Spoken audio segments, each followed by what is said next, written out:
عرب کے صحرا خاموش تھے، ریت کے طوفان چلتے تھے اور دور دور تک اونٹوں کے قافلے سفر کیا کرتے تھے۔ انہی صحراؤں کے درمیان ایک مقدس جگہ تھی، خانہ کعبہ۔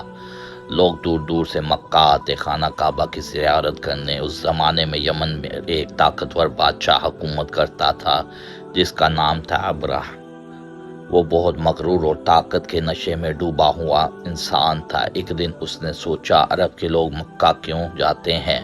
میں ایسا عبادت خانہ بناؤں گا کہ سب لوگ وہیں آئیں گے۔ چنانچہ اس نے یمن میں ایک بہت بڑا اور خوبصورت گرجا تعمیر کروایا، لیکن ایسا نہ ہوا۔ عرب کے لوگ پہلے کی طرح مکے ہی جاتے رہے۔ یہ بات ابراہ کے غرور کو برداشت نہ ہوئی۔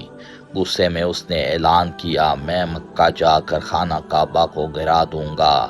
یہ خبر پورے عرب میں پھیل گئی۔ لوگ خوفزدہ ہو گئے کیونکہ ابراہ کے پاس ایک بہت بڑی فوج تھی۔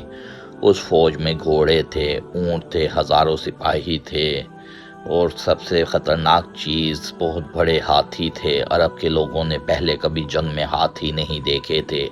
صحرا میں چلتے ہوئے ہاتھی ایسے لگتے تھے جیسے چھوٹے پہاڑ حرکت کر رہے ہوں۔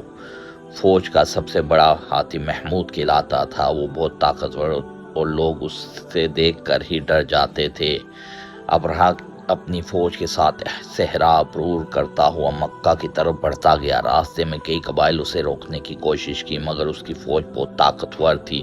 جو بھی سامنے آیا شکست کھا گیا۔ مکہ میں خوف کی فضا پھیل گئی۔ لوگ اپنے گھروں سے نکل کر ایک دوسرے سے پوچھنے لگے، اب کیا ہوگا؟ کیا خانہ کعبہ واقعی گرا دیا جائے گا؟ اس وقت مکہ کے بزرگ سردار عبد المطلب تھے۔ وہ بہت باوقار اور سمجھدار انسان تھے۔ ابرہہ کے سپاہیوں نے مکہ والوں کو اونٹ اور جانور بھی پکڑ لیے۔ عبد المطلب ابرہہ کے خیمے میں گئے تاکہ اپنے اونٹ واپس مانگ سکے۔ جب ابرہہ نے انہیں دیکھا تو ان کی شخصیت سے متاثر ہوا۔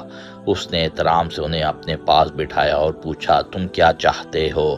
عبد المطلب نے سکون سے جواب دیا، میرے اونٹ واپس کر دو۔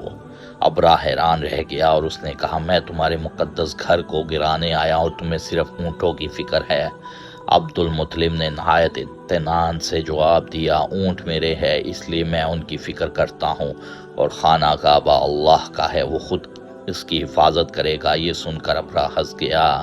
ادھر عبد المطلب واپس آئے، مکہ والوں سے کہا کہ سب لوگ پہاڑوں کی طرف چلے جائیں اور اللہ سے دعا کریں۔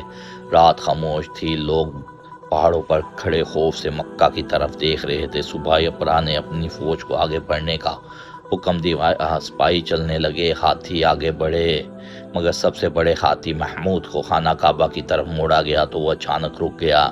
سپاہیوں نے اسے مارا، چیخے، دھکا دیا، لیکن وہ آگے نہ بڑھا۔